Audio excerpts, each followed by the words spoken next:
What's going on, everybody? Welcome back to Iron Digital. I'm your host, D. Wills here, and in today's video I only have 3 pieces of news articles for you today. It's been a fairly hectic and very busy day for me thus far, but I wanted to try to get a video out to you guys, so I just picked out a couple news articles that I thought was important to share. Anyway, on our screen we have Bitcoin ATMs are popping up to meet demand and propel mainstream adoption. Let's dig into the rest of this article. Bitcoin ATMs are popping up across the U.S. as Bitcoin adoption grows. The machines provide a convenient, hassle-free experience for anyone to purchase Bitcoin, meeting the growing demand across the country with some trade-offs. In less than a year, Bitcoin ATM units deployed in the U.S. have more than doubled, now amounting to over 38,000 machines, according to How Many Bitcoin ATMs, an independent research site. And you can look at the screen or look at the chart and be able to see that it's definitely getting up there. Okay, it says in West Texas, Bitcoin ATMs have popped up at gas stations and grocery stores, reported CBS 7. The machines allow customers to walk in, trade cash for Bitcoin up to $18,000. And the machines also bring in business, a store owner said in the report, because customers often end up buying other products in the store. The company operating these machines in West Texas, QuadCoin, told CBS 7 that the simplicity of the purchasing process has ramped up demand, leading the company to sketch expansion plans. Eyeing the growing demand and based on successful deployment examples, convenience store chain Circle K announced yesterday that it had partnered with Bitcoin ATM company Bitcoin Depot. The collaboration will bring Bitcoin ATMs to Circle K stores in the U.S. and Canada, and over 700 machines have already been installed.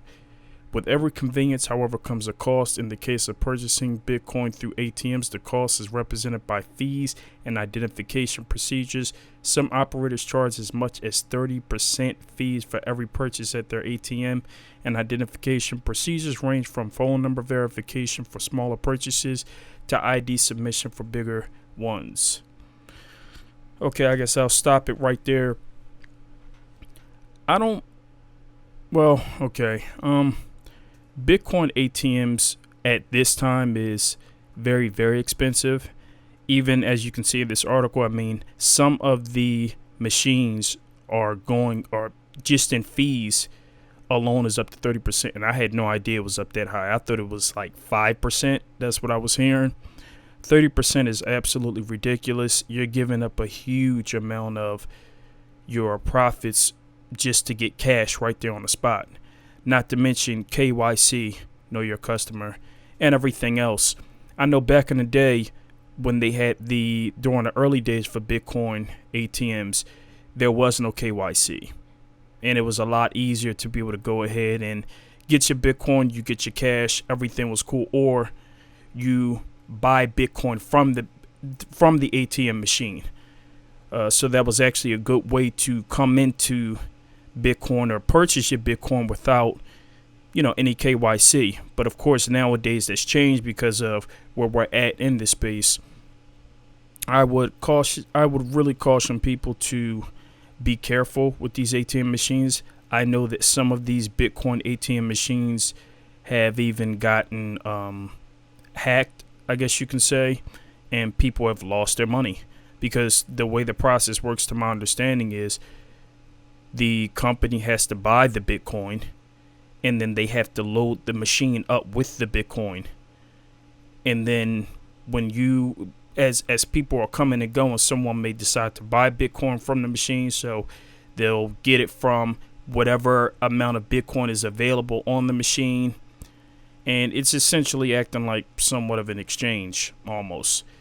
Then this is just to my understanding. It could be off a little bit. If I am, someone in the comment section, please feel free to correct me. But there definitely has been a situation where people have gotten their Bitcoin taken from the actual company. So please be careful with this stuff. All in all, I don't really think Bitcoin ATMs are that much needed, but that's just a personal opinion. If you can go to the machine and be able to get up to $18,000 out, if you got big bags like that, you got, I don't know, 1,000, 2,000 Bitcoin, then that may not be much to you. So, that's just my 2 cents. In the next article, we have El Salvadorians take to the streets to protest Bitcoin law. Those who marched against Bitcoin this week claimed the cryptocurrency was too volatile and would allow businesses to launder ill-gotten money. Protesters calling themselves the Popular Resistance and Rebellion Bloc have come out against El Salvador's government passing a law making Bitcoin legal tender. A Tuesday tweet from local news outlet El Mundo shows El Salvadorians carrying banners saying no to Bitcoin in the streets of San Salvador, demanding a repeal of the country's Bitcoin law. Legislative Assembly members Annabelle Beluso and Dina Argueta, I believe that's how you say that, addressed the protesters after the first meeting, the group separated by a barrier of razor wire. My Spanish is not too bright these days, so I'm not even going to attempt that, but you can see the tweet right there. Okay, let's come down to this right here. Entrepreneurs who put their capital in Bitcoin will not pay taxes on their earnings, said the letter. In addition to applied Bitcoin, the government will spend millions of dollars of the taxes paid by the people. They added, Bitcoin will facilitate public corruption and the operation of drug, arms, and human traffickers, extortionists, and tax evaders. It would also cause monetary chaos. It would hit people's salaries, pensions, and savings, ruin many MSMEs, affect low-income families, and hit the middle class. Though passed by El Salvador's government and signed into law by Bukele in June, the law recognizing Bitcoin as legal currency in the country will not go into effect until September 7th. The Popular Resistance and Rebellion Bloc's protest was aimed at government officials to demand the law be repealed. In addition, the World Bank has also refused to help El Salvador transition to a Bitcoin-friendly framework given its environmental and transparency shortcomings. Okay, I did a video about this. Actually, is one of my first videos out actually on this channel about El Salvador accepting Bitcoin, allowing it to be legal tender. I said at that particular time that it was good for the price of Bitcoin, but I don't necessarily agree with Bitcoin being legal tender as far as being like a day-to-day type stable coin type currency. And I still stand by that. I think they're definitely right. Bitcoin is definitely too volatile to be a currency at that. I mean, I know we call it cryptocurrency, but Bitcoin is a store of value. Let it be that. Let it have that use case.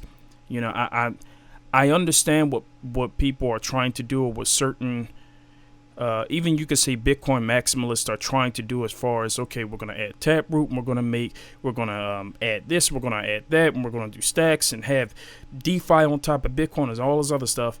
It's like, look, Bitcoin is not a Turing complete language. It's very difficult to do a lot of stuff with Bitcoin. The best thing that you can do with Bitcoin is allow it to be what it is, a store of value. That's it. Period. Trying to make it, I don't ever see Bitcoin being that type of, acting as the dollar.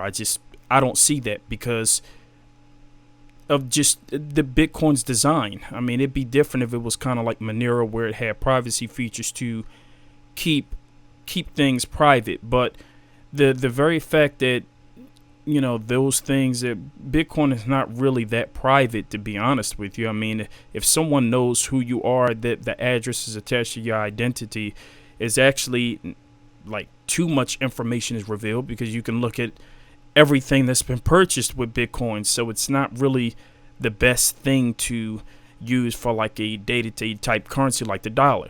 There's one thing about the dollar is I can have $50 and I can go to McDonald's and I can order a double cheeseburger, whatever the case is. They'll tell me how much it is, and I give them cash.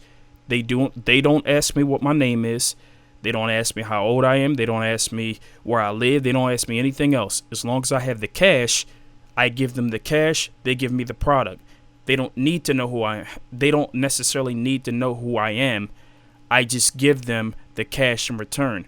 And with Bitcoin, and also another point to be made with the cash is that there's nothing else tracked or traced with it. It's not like you can look at the history of what I've spent with that particular cash. Bitcoin is totally different. Unless you're constantly changing addresses or wallet addresses, it becomes a bit difficult. And so if Bitcoin were to be like a day-to-day type of currency, I don't think we're there yet. It's just, I think that they're doing this thing a bit too soon. Wait. If you believe that Bitcoin is going to be a day-to-day type currency, you should, right now is just too early. It's just too early. I would wait. But I think Bitcoin's best use case is store of value. That is it. Nothing else. Just store of value. Don't build DeFi on top of it. Don't do a lot of that other stuff. Don't tamper with the network too much. Let Bitcoin be what it is. And that's the problem with a lot of the maxis. I mean, I can commend the fact that at least they are, they love Bitcoin and want to see it grow and everything like that. Even though they do act like a cult, but that's across all currencies, all cryptocurrencies. So it's not even just native to them. But you can't keep tampering with it. You got to leave Bitcoin alone. Let it be store of value, because that's the best use case for Bitcoin. Store of value. Just my 2 cents. Okay, in this last article, BlockFi fights regulatory fire in 3 U.S. states, reportedly wants to go public.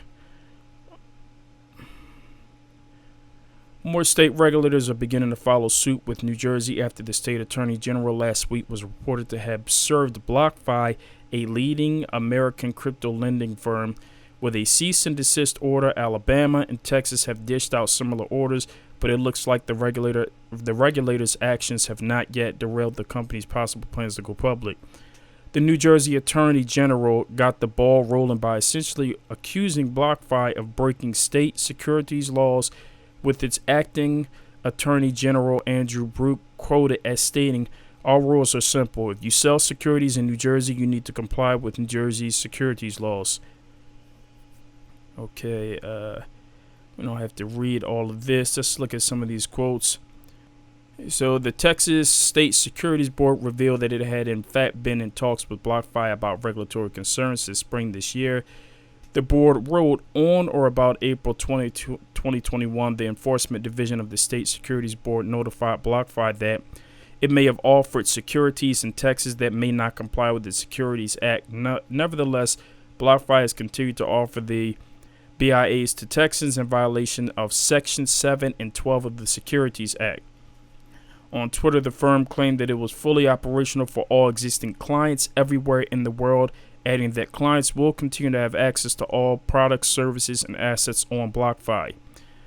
The firm also issued the following statement: "We are in active dialogue with multiple regulators to demonstrate that the BIA is not a security and should not be regulated as one.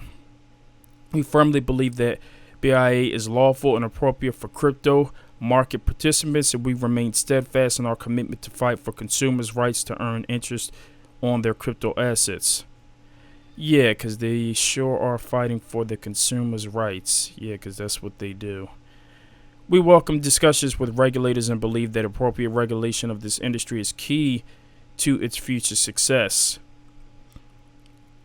Skip down. Byron also noted that BlockFi's defense was also worth consideration, writing, "At least on a preliminary basis, the BlockFi issue appears to be a more interesting discussion than the usual 'here I am selling an initial coin offering to lots of Americans, and it's not a security because utility discussion." Okay. I'll just end that right there. First of all, side note, I don't necessarily care for BlockFi. It has that third-party counterparty risk, and I don't like it. It defeats the purpose of what crypto is supposed to stand for, decentralization, which I know at this point that narrative is pretty much played out at this point, because we realize that most people don't care about decentralization. People just care about, making money, which I get it. I care about making money too, but the decentralization aspect actually was a very, very big reason behind me coming into the crypto space, but I get it. People don't care about that kind of stuff. So this is biased. I don't care for BlockFi anyway. And they've already proven that, dealing with them, you don't necessarily know. It seems like it's a bit up in the air. I mean, we've seen what they did with the 750 Bitcoin incident, where they were supposed to be giving out 750, I think it was a stable coin or something like that. They were supposed to be giving out, but they gave out 750 other people's Bitcoin.